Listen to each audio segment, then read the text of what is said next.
Need lavalauad vajavad kulutamist, nii et ma palun siia lavale nüüd aplausi saatel Kadri Koort. Kadri on Haridus- ja Noorteameti noorteinfo valdkonna juht ning on tegelenud noortele suunatud kommunikatsioonitegevuste arendamisega riiklikul tasandil alates 2017. aastast. Ja täna annab ta meile väikese ülevaate noorteinfo valdkonna olulisematest arengutest üleriigilisel, piirkondlikul ning rahvusvahelisel tasandil. Palun.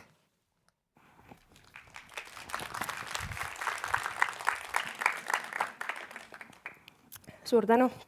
Kurk läkski juba kuivaks ja Jaak võttis nii kenasti tegelikult kogu selle konverentsi teema juba kokku, et on raske veel midagi öelda, milleks seda noorteinfot on vaja ja mis põhjusel me täna oleme siin koos ja miks me üldse T5 teeme.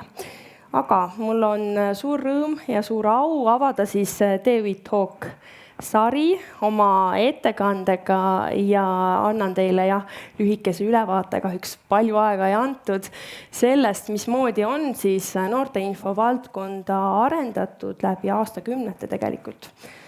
Mida me täna teeme, kuidas me teeme, mis asi see noorteinfo tegelikult ka täpselt on, võib-olla kellelgi on veel selline kahtlus ja kõhklus, et mis see täpselt on.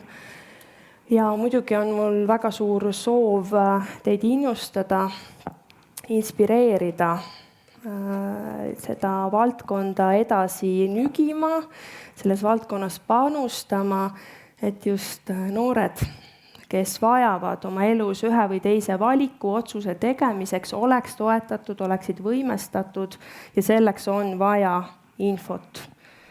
Nii meil endal igapäevaste otsuste valikute tegemisel, aga eeskätt noortel, kes võivad mõnikord mõnes otsuses, mõnes valikus kahelda. Aga läheme noorteinfo loo juurde. Teate, aasta oli 1986, kui loodi selline asutus nagu ERICA, ehk et Euroopa noorteinfo ja nõustamise agentuur. Ja kujutate ette, aastal 1986 oli juba väljakutse, kuidas korraldada Euroopa tasandil noorteinfoteenust ja kuidas informeerida noori. Ja 12 asutust 8 riigist otsustasid panna pead kokku, ei tahaks öelda, et jalad kokku, panid kokku ennast ja asutasid Euroopa noorteinfo ja nõustamise agentuuri, et meil oleks Euroopa tasandil ühtne lähenemine noorteinfo korraldamisele ja noorteinfo siis pakkumisele. Ja tänaseks on ERICA liikmeid kokku 36 ja 24 erinevast riigist ja ERICAl on üsna tore, kena, pikk ajalugu juba selja taga ja palju tegemisi, toimetusi jätkub veel.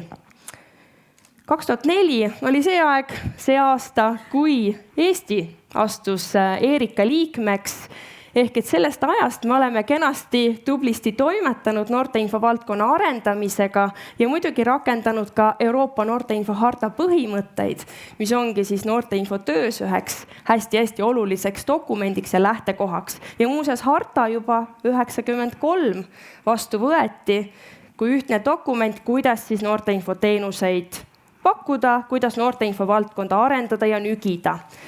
Ja selline väike juubel veel lisaks T5 5. sünnipäevale on kuuluvus ERICA võrgustikku. 20 aastat oleme me seda teed käinud ja pakkunud seeläbi ka noortevaldkonna tegijatele, noorsootöötajatele, huvijuhtidele, õpetajatele erinevaid koolitusi, materjale ja juhendeid, kuidas siis noorteinfo tööd paremini teha.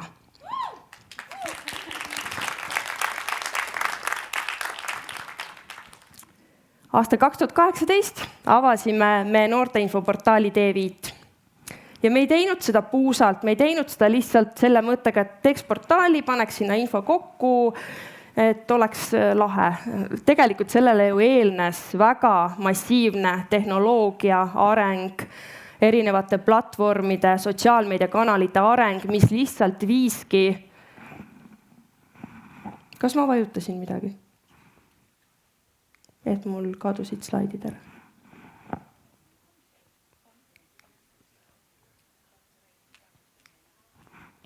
Ma lähen tagasi ja jätkan. Vaid loomulikult seda teemavaldkonda uuriti küsiti noortelt, tuhandetelt noortelt, mis on see kanal, mis on see viis ja mis on see võimalus, kuidas te sooviksite infot saada. Ja uuring näitas seda, et ühtne aken, ühtne uks, mis toetaks noori info leidmisel ja siis edasi liikumisel on parim võimalik lahendus. Ja otsustatigi selline mess nagu noorteinfomess T5 kolida veebi ja pakkuda noortele infot läbi digitaalse kanali, läbi digitaalsete lahenduste, et see jõuaks palju rohkemate noorteni ja kajastaks ka rohkemaid teemasid. Ja aastal 2020 juhtus see, et kaante vahele sai hästi oluline valdkonna kogumik nimega Noorteinfo käsiraamat, mis siis koondab ja vahendab, loob noorteinfo töötajatele võimaluse siis oma teenust veel paremaks arendada läbi selle, et seal on head tööriistad, mõisted väga selgelt lahti kirjeldatud. Aga nüüd selle juurde, miks see noorteinfo on üldse oluline? Kas teil kellelgi on kunagi tekkinud küsimus, et mis asi see noorteinfo üldse on? Ütlen ausalt, et meie tiimil on olnud vaja sellele küsimusele päris tihti vastata, et miks just noorteinfo, mitte lihtsalt info või informatsioon või kommunikatsioon, et miks te just kasutate sellist sõna nagu noorteinfo? Või siis võiks ju olla lasteinfo, vanade info, pensionäride info, täiskasvanute info ja nii edasi. Ja tegelikult selle noorteinfo mõiste taga on hästi pikk ajalugu. Ja palju arendusi, palju tegevusi, mis on toonud meid tänasesse päeva.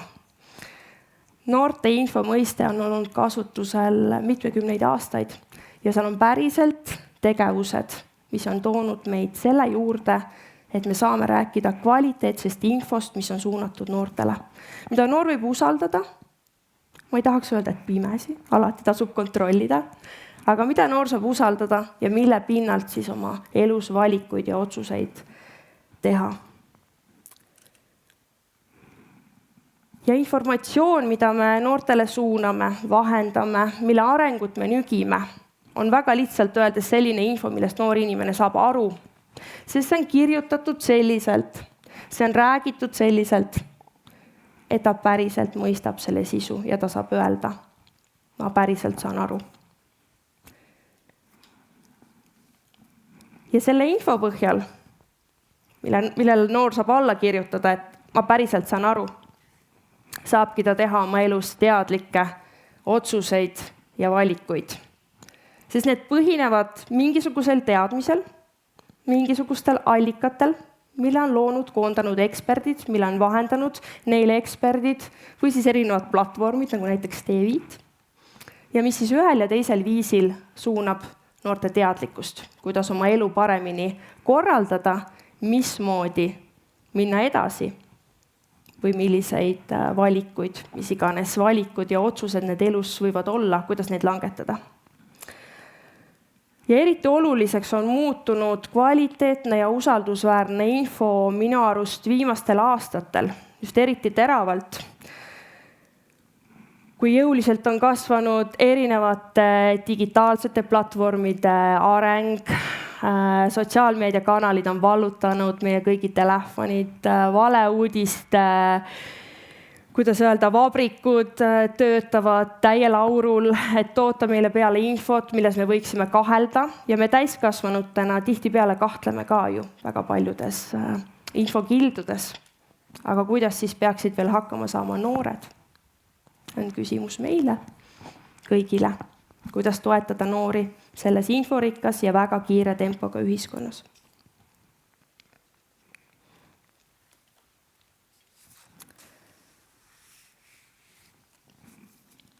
Ja kuidas siis igaüks saab panustada meist, kes me täna oleme siin või kes meid kuulab veebis või kellel on võimalus noorteinfo valdkonda ühel või teisel viisil panustada täna tulevikus.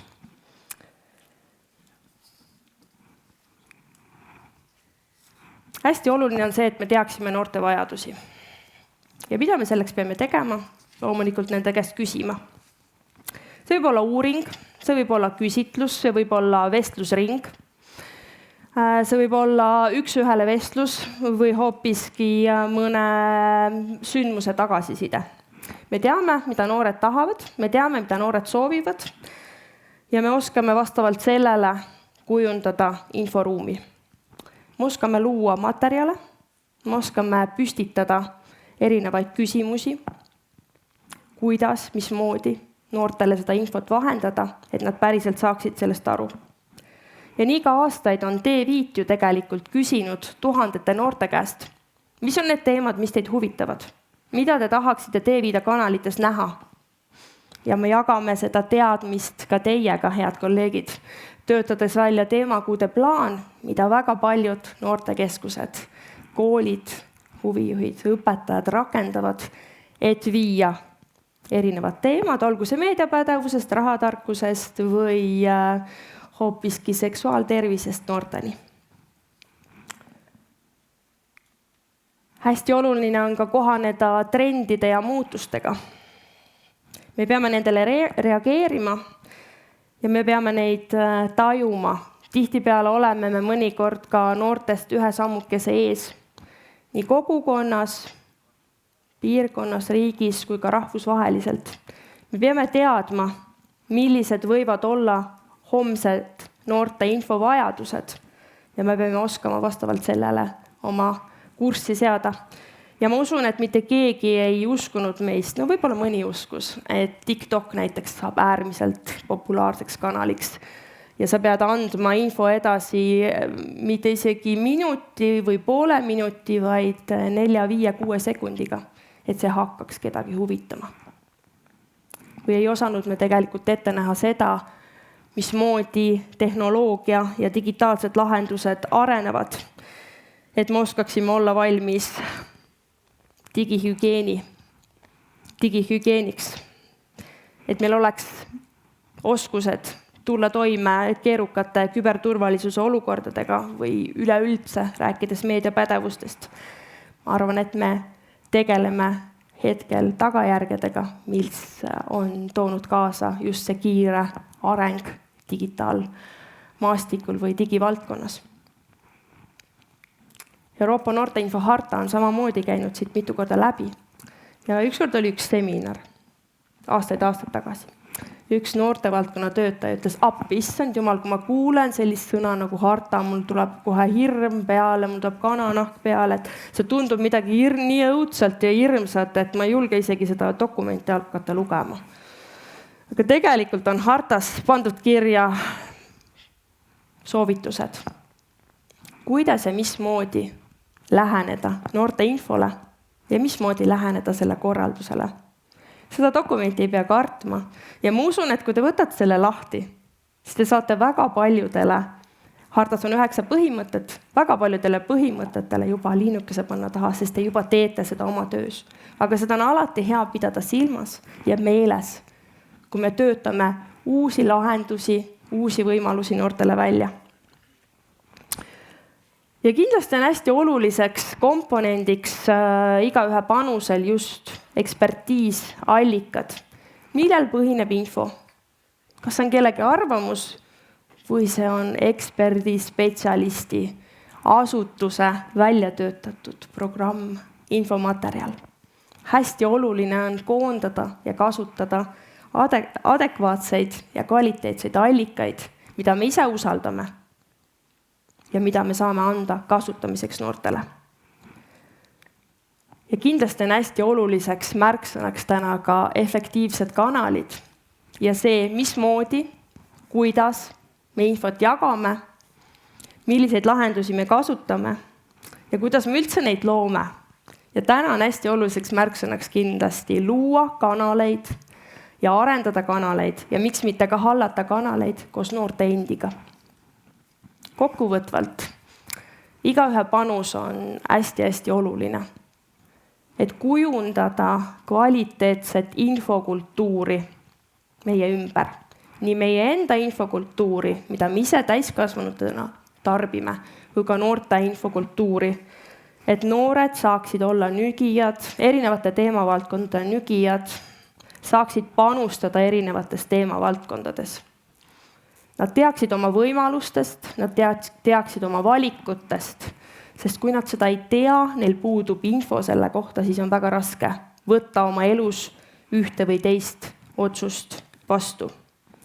Ja ei saa eeldada, et noored on finantsteadlikud, ei saa eeldada, et noored teavad valeuudistest kõike või nad oskavad kohe panna täppi mõne karjääri või haridusvalikuga. Meie ju pakume igapäevaselt infot, töötube, webinare, podcaste, mis iganes formaatides infot noortele, et nad saaksid just leida oma tee ja teha oma valikud.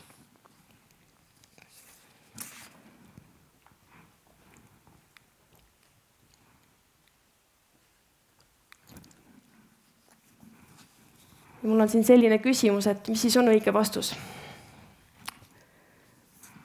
Ma olin püstitanud või püstitasin oma ettekande pealkirjaks just selle, et kas kvaliteetne pluss usaldusväärne info võrdub teadlikud ja iseseisvad otsused.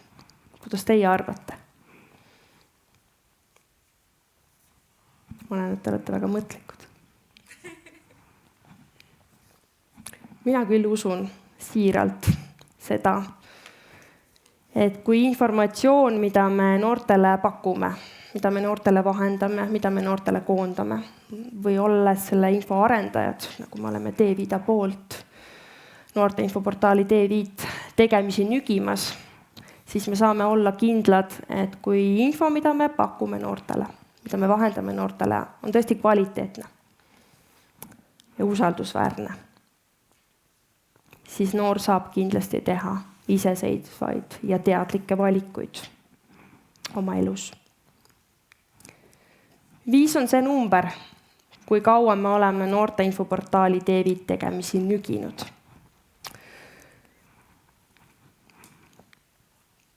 Ja 230 000 lugemist oli eelmisel aastal erinevatel D-Viit hallatavatel alamkanalitel, nagu D-Viit Junior, D-Viit, Noorsootöö nädala veeb ja mitmed teised. Ehk et nii palju noori ja loodetavasti ka noorsootöötajaid, noortevaldkonna töötajaid, huvijuhte, õpetajaid, ringijuhendajaid sealjuures jõudis meie kanalitesse kasutama seda infot, mida on aidanud meil luua ja koondada meie koostööpartnerid, kes aitavad meid oma ekspertiisi ja oma sisu infoga, aidates luua kaasa hea ja kvaliteetse infoühiskonna kujunemisele just läbi selle D-Viit portaali akna või ukse, kuidas iganes seda nimetada. Meie täname väga oma partnereid koostöö eest kõikide nende aastate jooksul esimesest päevast saati, kui D-Vida portaal avati. Ja muidugi me täname väga kõiki noortevaldkonna töötajaid, haridusvaldkonna töötajaid, kes on kasutanud D-Vida materjale ja kes on levitanud noortele head sõna. Ma leidsin ühe väga tabava ütluse Lennart Meri poolt. Ja ma usun, et see võtab tänase päeva kõik ettekanded ja tänase päeva või tänase konverentsi teema väga hästi kokku. Et õigete otsuste langetamisel ei ole üldse mitte määrav see, kui palju on infot, vaid see, et see info on kvaliteetne. Aitäh teile, mina tänan ja soovin kõigile toredat konverentsipäeva. Aitäh sulle, Kadri! Ja ära jumala eest kuskile mine, mis sa arvasid, et täna tuleb ainult üks tänuavaldus või? Ei tule. Ta on 5 aastat tegutsenud, et me täna saaksime seda päeva siin tähistada, nii et sinu kallid kolleegikesed tulevad siia ja teevad sulle väikesed tänuavalduse. Teeme aplausi, jaa! Ära muretse, bensihüppele sa ei lähe, langevale hüppe tuleb. Aitäh, aitäh. Aitäh. Aitäh, aitäh. Aitäh.